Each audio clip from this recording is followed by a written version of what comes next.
Dikisahkan, ada seorang ibu yang ingin bercerai dari suaminya. Lalu ia datang berdiskusi panjang dengan saya. Ibu berkata, "Mbah Mun, saya sudah tidak kuat dengan suami saya. Saya ingin cerai saja." Kiai menjawab, "Emangnya kenapa, Bu?"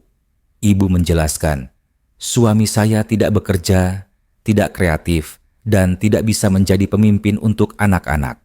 Kalau ayahnya seperti itu, bagaimana nasib anak-anak saya nanti?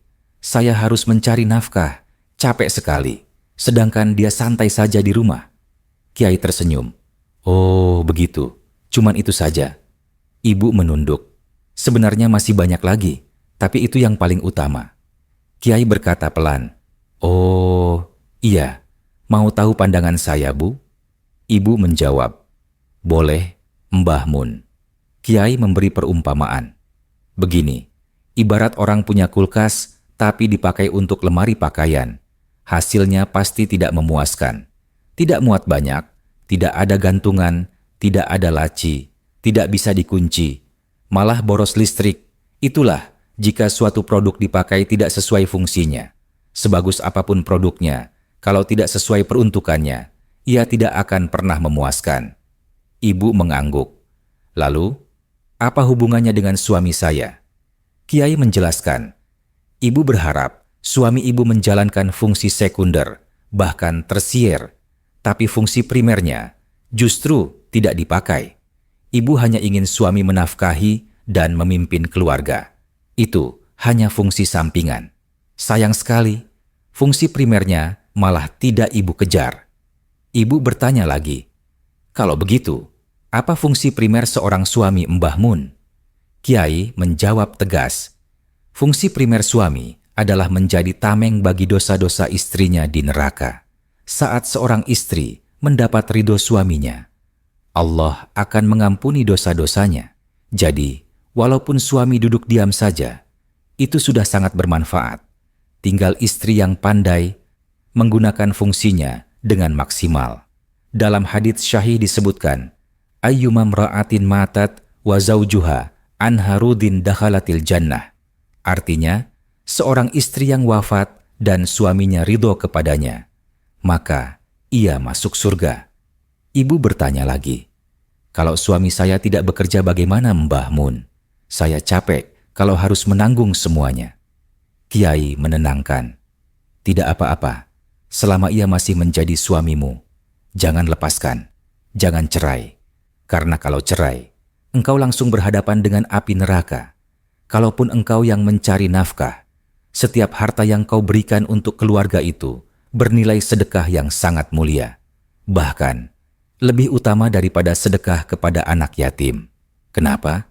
Karena suami sudah menjadi bagian dari hidupmu melalui akad nikah.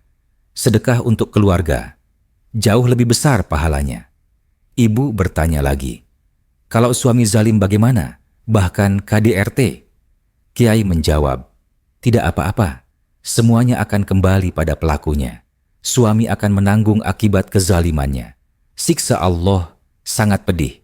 Sementara engkau, fokuslah pada mencari ridhonya.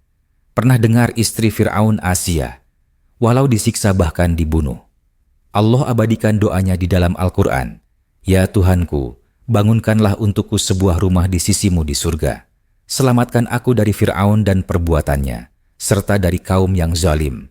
Kisah At-Tahrim 11.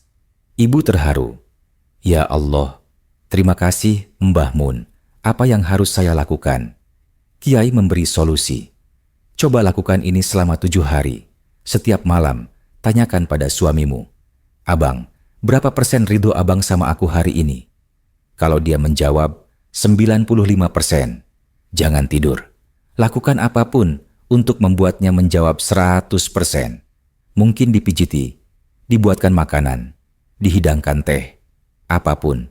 Sampai dia bilang, 'Iya, aku ridho sama kamu 100%. Barulah engkau tidur. Lakukan itu selama 7 hari dan rasakan perubahannya.' Ibu mengangguk. 'Baik, Mbah Mun.' 5 hari kemudian, ibu datang kembali dengan wajah berseri. 'Mbah Mun, alhamdulillah, saya bahagia sekali. Suami saya sekarang mulai berinisiatif mencari pekerjaan, bahkan mau mengantar saya kemana-mana. Saya ingin terus melakukan saran ini, tidak hanya 7 hari, tapi selamanya. Kiai menjawab, boleh. Lakukan sampai salah satu dari kalian dipanggil Allah dengan husnul khotimah. Ibu menangis haru. Terima kasih, Mbah Mun. Kiai tersenyum. Sama-sama. Semoga Allah memuliakanmu dan suamimu. Wallahu a'lam bisyawab. Subhanallah, betapa besar kedudukan seorang suami. Ridho, suami bisa menjadi jalan menuju ampunan dan surga bagi seorang istri. Kisah KH. Maimun Zubair ini mengingatkan kita semua, jangan pernah remehkan arti keridhoan. Ridho suami adalah ridho Allah, dan ridho Allah adalah kunci kebahagiaan dunia dan akhirat. Kalau kisah ini bermanfaat untuk Anda, jangan lupa tekan tombol like, tulis pendapat Anda di kolom komentar, dan bagikan video ini agar semakin banyak orang yang mengambil hikmah. Jangan lupa juga subscribe channel Lintas Hikmah untuk terus mendapatkan kisah penuh hikmah dari para ulama.